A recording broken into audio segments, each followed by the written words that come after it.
Good evening, and welcome to Parents Night, the video version. My name is Reed Miller. Welcome to photography. My contact information is reed.miller@casdonline.org. Please feel free to email me. I try to respond to the emails within 24 hours or hopefully within 12. All depends on how busy and active the children are that day. I'm a graduate of Chandler High School in 1984. I went on to Hagerstown Junior College for a year and then went to Millersville University to study technology education. After that, I was fortunate to get a job right away at Harrisburg City School District at the middle school there. And then I went to Faust Junior High for about 11 years before transferring up to the high school in 2002. And I'm teaching photography now since 2005 and really enjoy it. A little about my main belief is technology education is project-based. So 60% of their grade is based on projects, and the 40% I call the necessary evil, or handouts, quizzes, tests, etc. We'll talk a little bit more about grades in a couple minutes.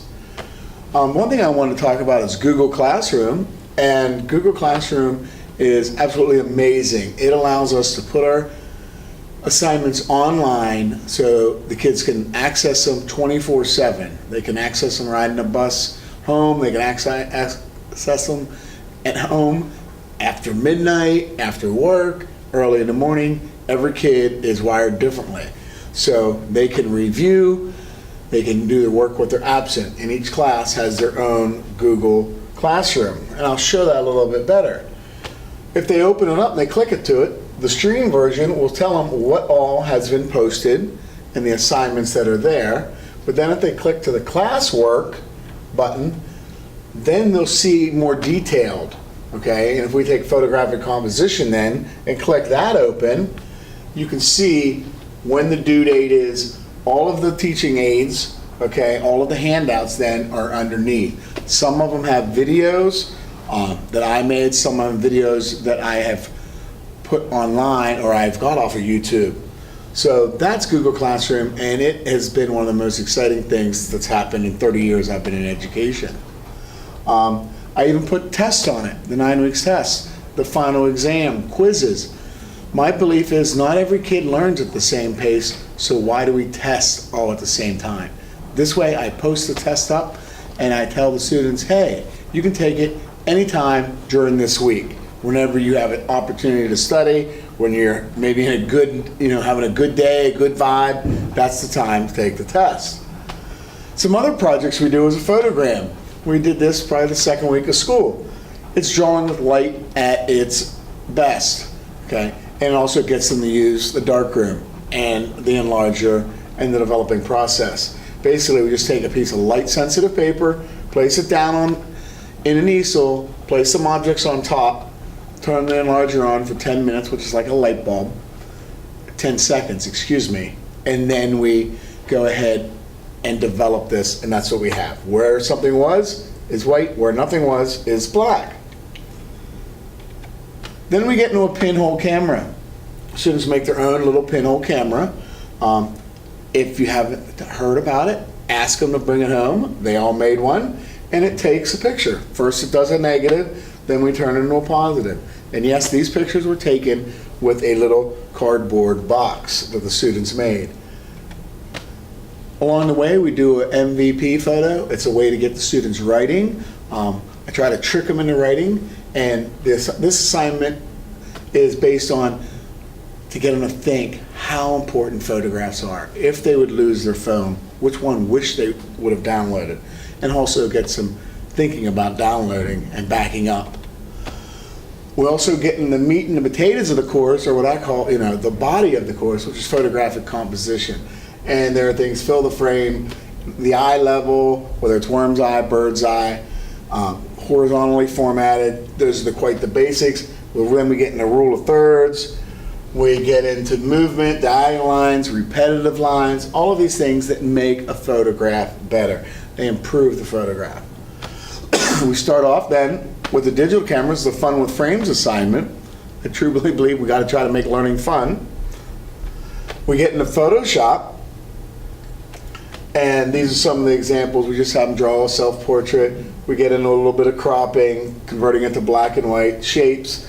And then we get into combining images, removing the background, adding a new background, vignetting, okay, and all of this fun stuff. Then we still teach black and white photography with the manual cameras. It's a great lead-in for photography too, which we still shoot film.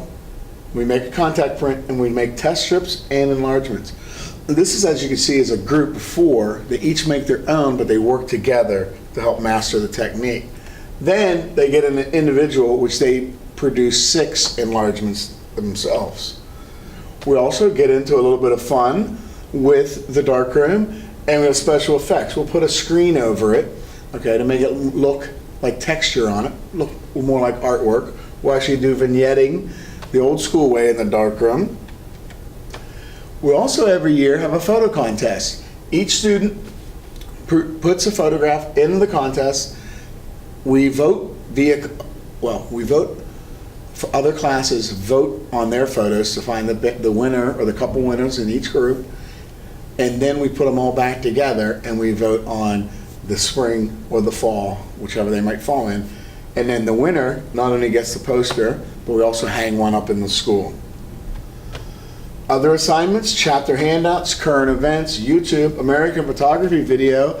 We watch that. It really does an excellent job on showing the students how photography has changed America, or how photography has helped mold our country, from Lewis Hine work with child labor to Gordon Parks' work against segregation.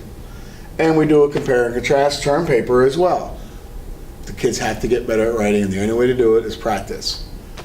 Grading, back to that, no student should ever have a 0 in Sapphire or grade book at the end of each marking period. I allow the students to make up their work. Okay, if they didn't do a chapter sheet and we went over it, they can still turn it in for 50%, even if they copy it off the smartboard as we go. If they got a 50% and turned it in on time, they can resubmit it, and I'll give them half credit for the stuff they missed, so they can get up to a 75% then. Projects can be turned in as many times as they want to get 100%. Projects are not late until my grades are due at the end of the marking period. I like them on a timely manner, but some students get busy, some are their workload's a lot harder than others, so I try to be flexible there. Okay? So no student should have a 0. If they have a 0, they're choosing not to do the work.